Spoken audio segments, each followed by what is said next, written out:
Okay, we're good. Yay. Okay, and we begin. Hey, Okay, we are so fucking unprepared for this every time. I think that's going to be our theme. Unpreparedness and unprofessionalness stacked one atop the other. Mm-hmm. In a big sweaty pile. Yeah. I was going to say that was going to be part of our charm, but then you said big sweaty pile, and the charm just left. Okay, and speaking of Sweaty unprofessionalism... Sweaty and lack of charm, we're going to be talking about conventions. Yeah, just real quick, I just want to apologize for the condition of my room. We are preparing for Botcon, and that means a big Botcon sale, and so I'm going through and reorganizing all of my Transformers. And you can see I've got Scorponok on the floor and whatnot. You too? I got mine sitting right here. I got to find the rest of his parts to get rid of him. Yep, there's a lot of it. There's a market that's going to get flooded. Oh, yeah. Okay.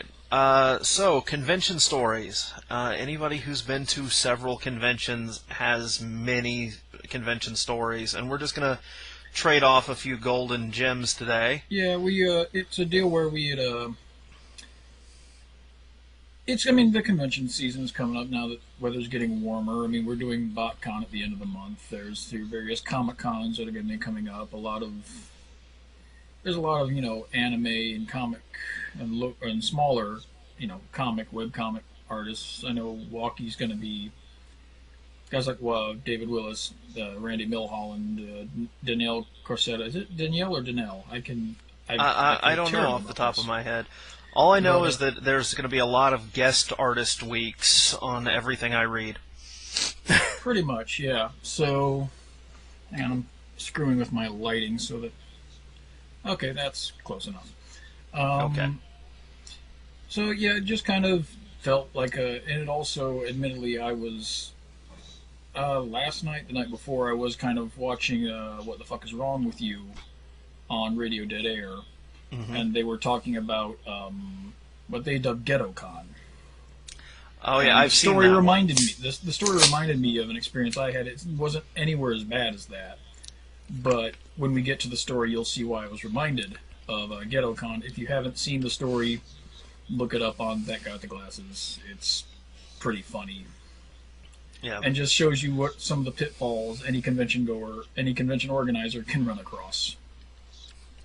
If I could express frustration and outrage as well as Nash, I would be a very happy, angry man. But well, I can, but that's why I've got 3 restraining orders, and I can never go back to that Chuck E. Cheese again. Yeah. Okay, so you want to start with yours? I've got a couple of amusing ones. Well, the one that I don't go to that many conventions as a general rule. I don't have the kind of time or money.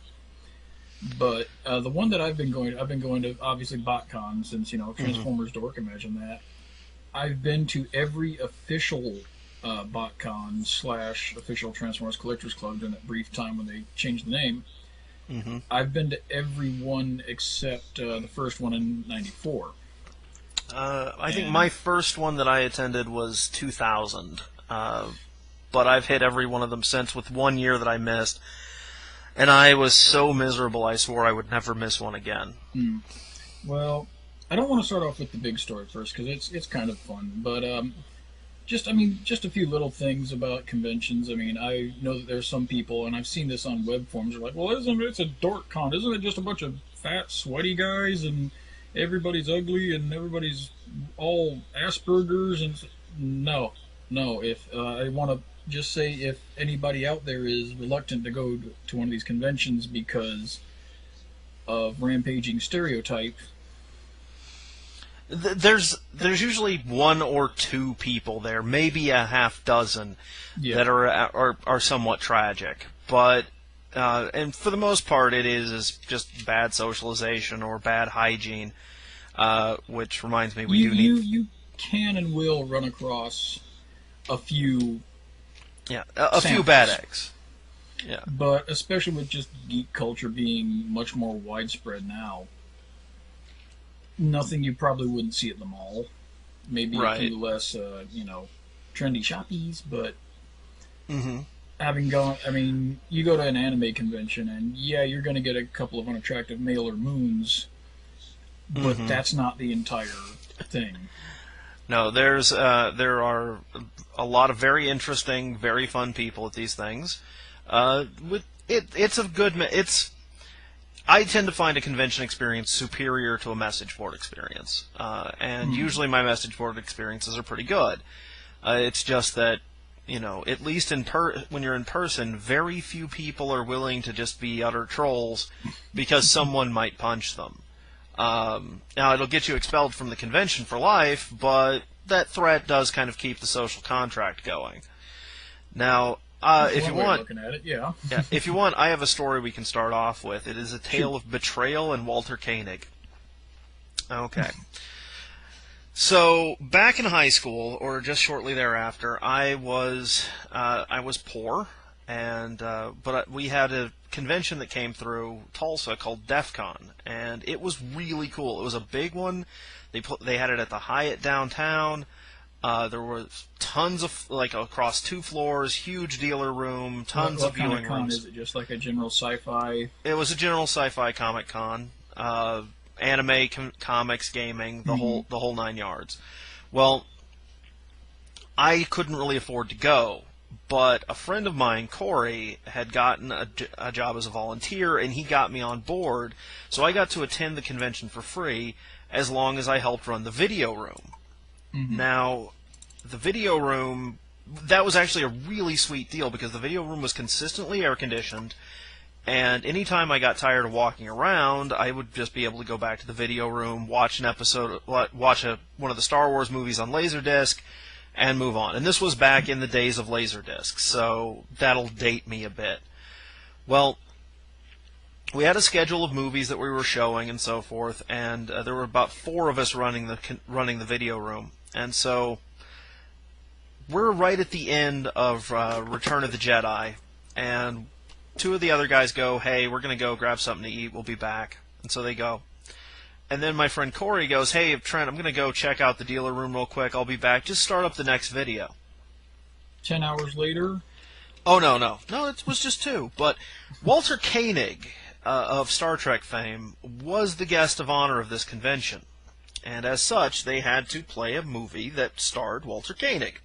Now, you can't really say that any of the Star Trek movies star Koenig. He's a minor player in them. However, there was a movie that he was in called Moontrap. Never heard of it. Probably with good reason. So, I look at the schedule, and right there, Moontrap, starring Walter Koenig. And I look over at the pile of Laserdiscs, and there's no Laserdisc. Oh no. This one's on VHS. Every other movie that was being shown there was on Laserdisc. And I'm like, oh, this is a bad sign. So I put in Moontrap, which is a blight upon everyone's career that was involved. And I have a second Moontrap related story later on in this, after you've given one. So I put in Moontrap, and I'm sitting there, and I'm waiting. And I have to go to the bathroom. And I'm waiting. And I'm waiting. And I am all the way through Moontrap, having needed to go to the bathroom for like an hour and a half at this point, being stuck watching Moontrap, which if anyone's seen it, it's, unless there is some kind of commentary going, it is insufferable. Was And anybody else in the room, or were you stuck there? no, by I was the yourself? only person there. I had to stay there to keep someone from sneaking in and stealing the Laserdisc player, but no one else was in the room. And so 2 seconds after the last credit on Moontrap rolls, Corey and the other 2 guys working this room wander in. They had timed it. They had left me intentionally to Moontrap. I was Dr. betrayed. Forrester level shit there, man. That's. Oh. I'm pretty sure that's at least one swift kick in the nards. Oh man, And the thing was, is they were like, yeah, we did kind of abandon you to that movie. Oh, you sons of bitches. This led to a moment I'm not terribly proud of, but still hilarious. And I'll just run this through in one go because it is, in fact, a connected story. Several years later, I am at Trek Expo, another convention here in town. They call it Trek Expo, and it's mostly about Trek, but they will get anybody they can there. And they have a good history of guests. And that year, and I forget what year it was, but that year Bruce Campbell was there. Ooh. And that was awesome. And so I am in the I'm listening to Bruce Campbell talking about his book that he's writing about convention stories. And I'm on one of the side bleachers. It's a big, it's one of the expo buildings at our state fair area. So it's this big, hollow, emptied out warehouse, basically. Yeah. They put up dividers and, bleacher seating like a high school football program or something.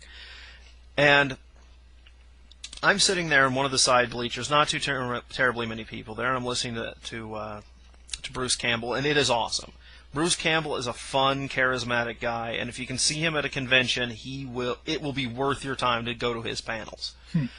But we're there, and he's recounting stories, and he gets to the point where he talks about how back in the late 80s, early 90s, he was in this movie with Walter Koenig, Moontrap.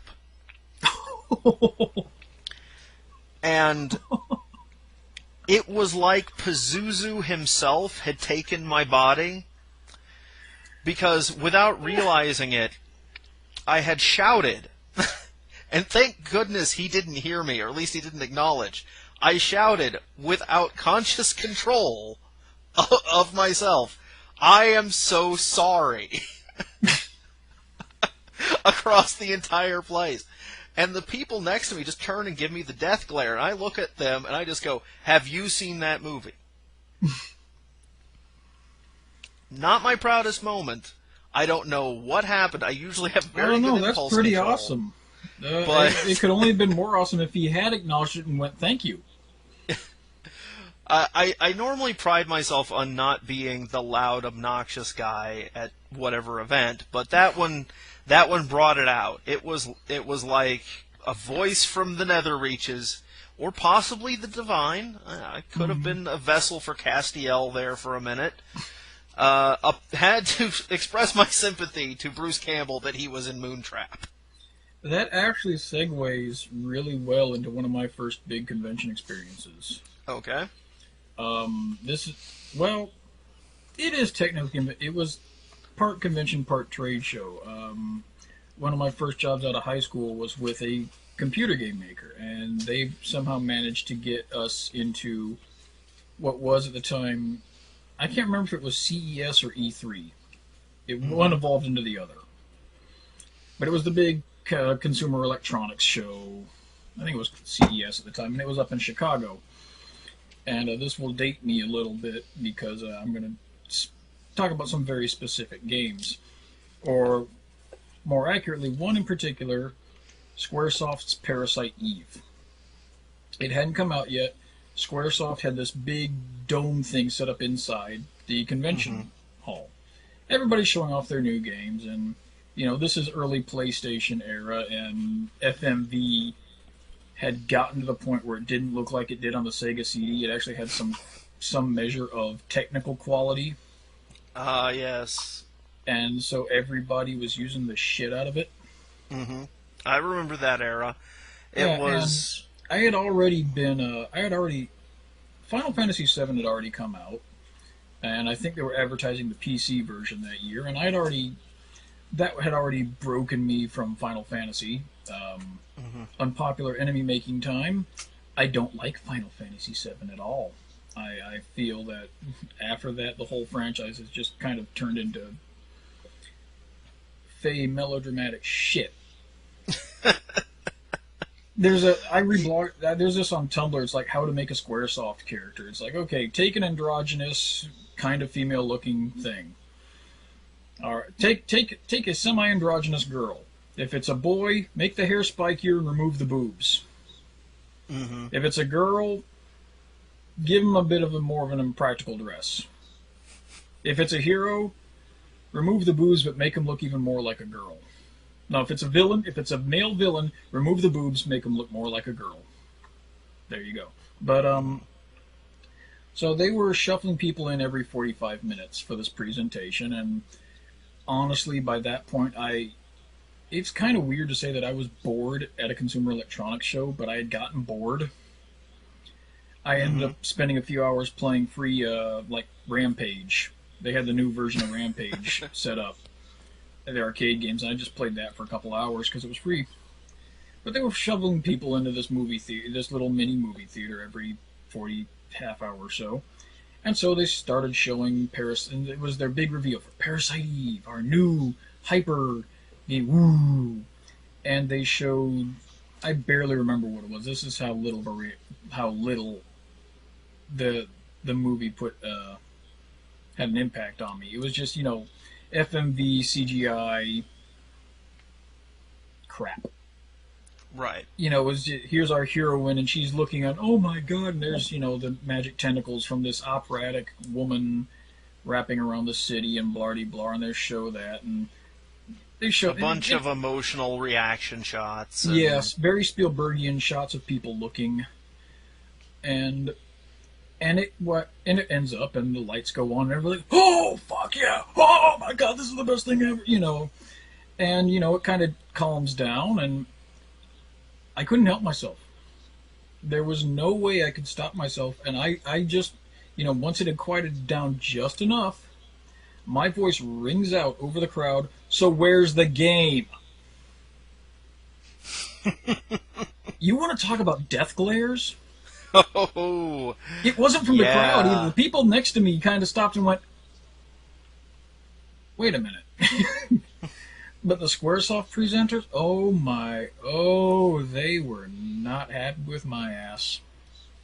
Oh, they shuffled I'm not us surprised. out pretty quick. Yeah, and as far as I remember, that game went on to suck big ones. And as I recall, it got pounded in credit. I mean, I could be wrong. Yeah, but as I recall, it did not go well. Really, I haven't liked much that Squaresoft's done since Chrono Trigger, and I have a love-hate affair with Kingdom Hearts. I dearly love it. Yeah, but I some keep of those forgetting games, that Kingdom Hearts exists, which I shouldn't because it's really fun. But yeah, some of the side games drive me up the wall though with their system. But we're deviating. But yeah, convention. Yes. You got another one for. I do have another one. This is a story actually from last year. Was it last? I have a hard time keeping the dates straight. When were we in Orlando? That was 2010, and I think I might know the story. Oh, I think you do. Was this when we were talking to Jenny? Yes, it was. Okay, because I'm going to join in on this one because I think I do the voice better. But start. Well, Go ahead, start. The thing is, you'll do the voice better, but then I will do what I heard. Mm-hmm. So, I am at the convention. I've been hanging out with Jenny, one of our friends from going to these things for ages, and so it's me and Jenny and Greg, and I think Bill was with us. At that point. No, I think Bill wasn't there. Yeah, it was just us. We had to relay this to him. Yeah, we did have to relay this to Bill, and so because it was very upsetting because Bill's normally right there on the in jokes. We are in Disney's resort. This is the convention. We are in Disney's resort. Disney. Yeah, we are in Disney country at Botcon, and we're having a conversation. And Jenny was relating that she was enjoying being on her own. I forget the exact phrasing that she used, but she was single for the first time in a long time, and she was just expressing, as people tend to do, the relief that comes with that. And this voice comes up behind us, and Greg? Yeah, we kind of turn as soon as we hear this, and this is one of those samples. You will find this, and you will find that these are some of the best stories you'll ever get. This guy, he might have been 17, 18, I guess. But he says, yeah, it's kind of nice. Mm-hmm. But then you realize how lonely you are. Weedy, stringy We're little floored. dude. Mm-hmm. We don't know him. Yeah, we don't know this guy. He's not part of the conversation. And he hits with that, and then sort of there's this expectant pause, like he expects the conversation to continue from that point. Oh, well, yes. Well, here's a geek girl. Maybe she'll date. No, she won't. No. And that was terrible. But being that we're at Disney, Yes. what I wind up hearing, at least the second time I remember it, is. And then you realize how lonely you are. Welcome In to the Mickey Mouse voice. Welcome to the happiest place on earth. Until you realize how lonely you are and what a sad voyage we are. And we're all just dust. I can't. I didn't know that. We spent 5 minutes at least it after he turns was out- gone.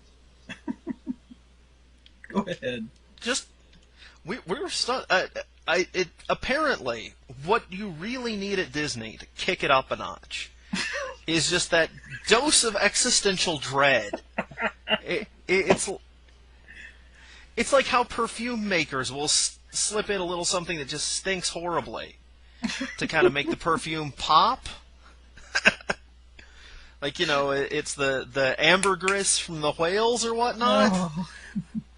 A bit of looming mortality and the desperate loneliness of the human condition is really what you need to enjoy Disney to its fullest. The rest of the weekend, we were coming up with just the grimmest, darkest shit to say in the Mickey Mouse voice. Oh, yeah. It was amazing. I'm glad we were well cordoned off from actual children.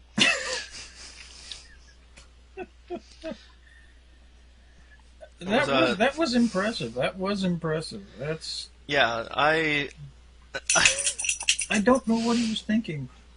Well, I can take a few guesses. Yeah, it's one of those things that you always hear the stories about the people who don't have the proper social etiquette, and this is one of them. Yeah. Now, I try to avoid the ones that are clearly someone who is damaged, In need of or medication. in need of medication, or if it's somebody, or if it's a physical appearance thing, because you don't know what's going on there. Yeah. The clothes may be shabby because they're poor, and I've been in that position. You've saved up all year for the one thing that gives you a bit of joy, and that's this convention. So there's that. Now, again, hygiene. Yeah. I have some antihistamine. I don't know. Yeah, hygiene is a separate thing, and I think we're going to need to do a how-to video with the various tricks I have learned as a hefty gentleman at a convention to not be the smelly dude. Yeah.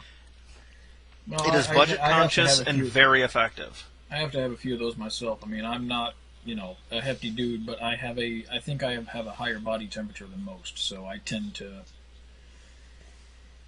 odiferate. Right. To make up a word completely. Yeah. Not gonna. That's a topic for a separate video, but I will just add that onions, not for days before the convention, not during the convention, right after. But do not have anything with onions; you will regret it. Now, just pack Tums. Pack Tums. Yeah. Back on topic, real quick. So yeah, we had that going. If you have I will say, if you have a chance to go to a convention at a Disney hotel, how long did we spend at that pool area? That was great. Oh man, that was the best pool area. They had the waterfall coming down, and every one of us was doing the Ryu training the dragon punch montage. or just kind of bending over under it and letting it hit right between the shoulder blades, because that was great. Yeah, in the stress spot. Yeah. No, I mean, honestly, I know we've just had a story about a really creepy, sad moment at a convention, but those are so rare. That's why it was so beautiful to us, because we don't normally see that at a con. Yeah. It's a rare event, like a beautiful flower. Just Yeah. Occasionally that you will late see something blooms. truly bizarre. There was the dude last year who was cosplaying as Rainbow Dash for whatever reason. I have a hard time qualifying that as cosplay. Yeah, a Transformers convention. This guy was in basically like a blue T-shirt and blue sweatpants. It looked like a blue sweatsuit. Yeah, blue sweatsuit with like fabric painted on. It had clearly been crumpled up because it was chipped. His face paint was... He needed to take some clues from the guys who paint their faces at football games, because even that was kind of cracked and pasty, and you could see large portions of his skin around. With the fake whites of the eyes painted around, and was that what it that was? I was having a Yeah, hard it was time supposed to be focusing. the large eyes. I was having a very hard time focusing on that, mostly because my brain was trying to make my face. No, don't. You can't look at that. Yeah. Well, here's And the then thing. he, I have and then he asked the nothing. Transformers team, what was going on with My Little Pony. Yeah, there are a lot of. This is something people who haven't been to BotCon probably won't get. It's a different kind of convention. Because it's very, very merch driven for very obvious reasons. We have a huge Very dealer narrow room, focus merch driven. narrow focus merch driven. So, and the Hasbro people are there every year and are fantastic. And most of the regulars have figured out from previous years what they can and can't talk about. So you just don't ask about stuff that you know they won't be able to tell you. Basically, they will tell you, right? They will tell you of their own volition what toys you can expect to come out. Don't ask about any others. They will not tell you. And there are certain things that, we've learned over the years. I mean, they have no control over distribution. That's a store chain thing. Things of that nature. But occasionally you will get the people who will ask those questions over and over again, and you'll get the groan that comes through the crowd. But a lot of it is... I've seen people who are used to anime conventions go to BotCon, and it's just a very different thing. And yeah, I've been to a couple non-BotCons, a couple of anime conventions. The local one here, right in this area, Raleigh, North Carolina, is called Animazement, which has gotten absolutely huge, and I've had a few interesting stories. I used to go more often, back before they really had an artist alley. They just kind of had this open area with tables, and you would sit down. It was, I believe that was when I did my first commission. And I'm going to tell you what this commission is, and I'm not proud of it. But it's one of those deals where $20 is $20. And this was also one of my... I'll preface this, and you can kind of guess where it's going, by saying that this was one of my first experiences with fangirls. Oh, dear. Yeah.